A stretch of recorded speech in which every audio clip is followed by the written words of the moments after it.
ನಮಸ್ಕಾರ ಸ್ನೇಹಿತರೆ, ನೀವು ನೋಡ್ತಾ ಇದ್ದೀರಾ ಮಹಾಚಂದ್ರ ಯೂಟ್ಯೂಬ್ ಚಾನಲ್. ಸ್ನೇಹಿತರೆ, 2025ನೇ ಸಾಲಿನ ಅವಧಿಗೆ ಗಳಿಕೆ ರಜೆ ಏನಿದೆ ಅದರ ಬದಲಾಗಿ ಈಗ ನಗದೀಕರಣವನ್ನು ಪಡೆಯೋದಕ್ಕೋಸ್ಕರ ಒಂದು ಆದೇಶವನ್ನು ಹೊರಡಿಸಲಾಗಿದೆ. ಸ್ನೇಹಿತರೆ, ಇದು 2025ನೇ ಸಾಲಿಗೆ ಸಂಬಂಧಪಟ್ಟದ್ದು.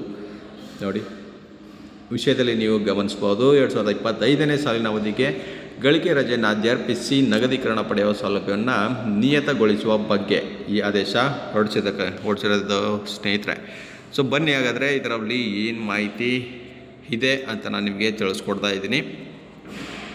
ಸೊ ಪ್ರಸ್ತಾವನೆಯಲ್ಲಿ ನೀವು ಗಮನಿಸ್ಬೋದು. ನೋಡಿ, ಮೇಲೆ ಓದಲಾದ ದಿನಾಂಕ 21/12/2023 ಸರ್ಕಾರಿ ಆದೇಶದಲ್ಲಿ 2024ನೇ ಸಾಲಿನ ಬ್ಲಾಕ್ ಅವಧಿಗೆ ಸರ್ಕಾರಿ ಅಧಿಕಾರಿ ಮತ್ತು ನೌಕರರು ಹಾಗೂ ಸರ್ಕಾರದಿಂದ ಸಹಾಯಧನ ಮತ್ತು ಅನುದಾನ ಪಡೆಯುವ ಅಥವಾ ಪಡೆಯದಿರುವ ಕರ್ನಾಟಕ ಸರ್ಕಾರದ ಎಲ್ಲ ಸಂಸ್ಥೆಗಳ ಮತ್ತು ಉದ್ಯಮಗಳ ನೌಕರರಿಗೂ ಸಂಬಂಧಿತ ಸಂಸ್ಥೆ ಮತ್ತು ಉದ್ಯಮಗಳ ಆರ್ಥಿಕ ಸ್ಥಿತಿಗತಿಗೆ ಒಳಪಟ್ಟು ಗಳಿಕೆ ರಜೆ ಅರ್ಪಿಸಿ ನಗದೀಕರಣ ಪಡೆಯಲು ಕರ್ನಾಟಕ ನಾಗರಿಕ ಸೇವಾ ನಿಯಮ 118ರಲ್ಲಿ 2 ಮತ್ತು ಅದರಲ್ಲಿ 1 ಅದರನ್ವಯ ಅವಕಾಶವನ್ನು ಕಲ್ಪಿಸಲಾಗಿತ್ತು. ಸದರಿ ಬ್ಲಾಕ್ ಅವಧಿಯು ದಿನಾಂಕ 31/12/2024 ಮುಕ್ತಾಯಗೊಳ್ಳುವ ಹಿನ್ನೆಲೆಯಲ್ಲಿ ಸರ್ಕಾರವು 2025ನೇ ಸಾಲಿನ ಬ್ಲಾಕ್ ಅವಧಿಯಲ್ಲಿ 15 ದಿನ ಗಳಿಕೆ ರಜೆಯನ್ನು ಅರ್ಪಿಸಿ ರಜೆ ವೇತನಕ್ಕೆ ಸಮಾನವಾಗಿ ನಗದೀಕರಣ ಪಡೆಯುವ ಅವಕಾಶವನ್ನು ಸರ್ಕಾರಿ ನೌಕರರಿಗೆ ಹಾಗೂ ಸರ್ಕಾರದಿಂದ ಸಹಾಯಧನ ಮತ್ತು ಅನುದಾನ ಪಡೆಯುವ ಅಥವಾ ಪಡೆಯದಿರುವ ಕರ್ನಾಟಕ ಸರ್ಕಾರದ ಅಧೀನದ ಎಲ್ಲ ಸಂಸ್ಥೆ ಉದ್ಯಮಗಳ ನೌಕರರಿಗೂ ಸಂಬಂಧಿಸಿದ ಸಂಸ್ಥೆ ಉದ್ಯಮಗಳ ಆರ್ಥಿಕ ಸ್ಥಿತಿಗೊಳಪಟ್ಟು ನಿಯತಗೊಳಿಸಲು ಅವಕಾಶವನ್ನು ಕಲ್ಪಿಸಲು ತೀರ್ಮಾನಿಸಿದೆ. ಅದರಂತೆ ಆದೇಶವನ್ನು ಹೊರಡಿಸಲಾಗಿದೆ. ನೋಡಿ, ಈ ಆದೇಶ ಹೊರಡಿಸಿರ್ತಕ್ಕಂಥ ದಿನಾಂಕ ಇದೇ ಜನವರಿ 17, 2025ರಂದು.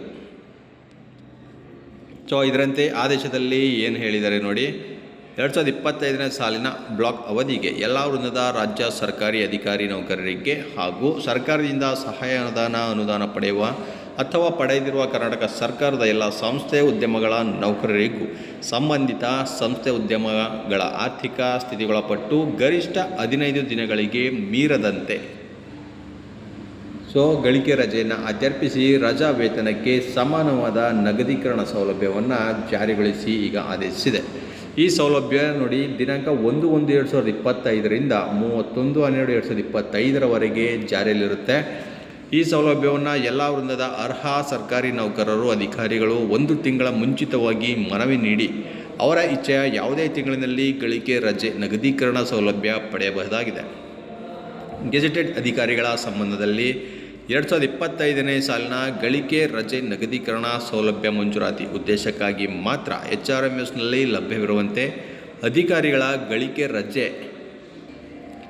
ಲೆಕ್ಕಾಚಾರದ ಆಧಾರದ ಮೇಲೆ ನಗದೀಕರಣವನ್ನು ಮಂಜೂರು ಮಾಡಲು ಸಕ್ಷಮ ರಜೆ ಮಂಜೂರಾತಿ ಪ್ರಾಧಿಕಾರಗಳು ಕ್ರಮವಹಿಸತಕ್ಕದ್ದು ಮತ್ತು ಮಹಾಲೇಖಪಾಲರು ಲೆಕ್ಕಾಚಾರದ ಬಗ್ಗೆ ಯಾವುದೇ ವ್ಯತ್ಯಾಸವನ್ನು ತಿಳಿಸಿದಲ್ಲಿ ಅದನ್ನು ಸರಿಪಡಿಸುವ ಮತ್ತು ಅದರನ್ವಯ ಆರ್ಥಿಕ ಸೌಲಭ್ಯಗಳಿಗೆ ಮಾತ್ರ ಅರ್ಹವಾಗುವ ಷರತ್ತಿಗೊಳಪಡಿಸಿ ಮಂಜೂರು ಮಾಡತಕ್ಕದ್ದು.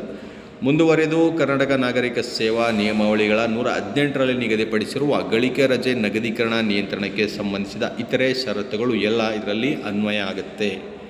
ಸೊ 2025ನೇ ಸಾಲಿನ ಗಳಿಕೆ ರಜೆಯನ್ನು ಈಗ ನಗದೀಕರಣ ಮಾಡಿಕೊಂಡು ನೀವು ಕನ್ವರ್ಟ್ ಮಾಡಿ ಹಣವನ್ನು ಪಡಿಬೋದು ಸ್ನೇಹಿತರೆ. ಇದು ರಾಜ್ಯಪಾಲರ ಆದೇಶದ ಅನುಸಾರ ಆದೇಶವನ್ನು ಹೊರಡಿಸಿರ್ತಕ್ಕಂಥದ್ದು. ನಿಮಗೆ ಯಾವ ತಿಂಗಳಲ್ಲಿ ಬೇಕೋ ಆ ತಿಂಗಳಲ್ಲಿ ನೀವು ಪಡಿಬೋದು ಅಂತ ಇಲ್ಲಿ ಮೆನ್ಷನ್ ಮಾಡಿ ಕೊಟ್ಟಿರ್ತಕ್ಕಂಥದ್ದು. ಆದರೆ 1 ತಿಂಗಳ ಮುಂಚೆ ನೀವು ಅದಕ್ಕೆ ಅರ್ಜಿಯನ್ನು ಸಲ್ಲಿಸಿ ಪಡೆಯಬೇಕಾಗುತ್ತೆ. ಸೊ ಇದಿಷ್ಟು ಇವತ್ತಿನ ಮಾಹಿತಿ. ಇದೇ ರೀತಿಯ ಮತ್ತಷ್ಟು ಮಾಹಿತಿ ಜೊತೆಗೆ ನಾನು ನಿಮ್ಮನ್ನು ಭೇಟಿ ಮಾಡ್ತೇನೆ. ನಮಸ್ಕಾರ.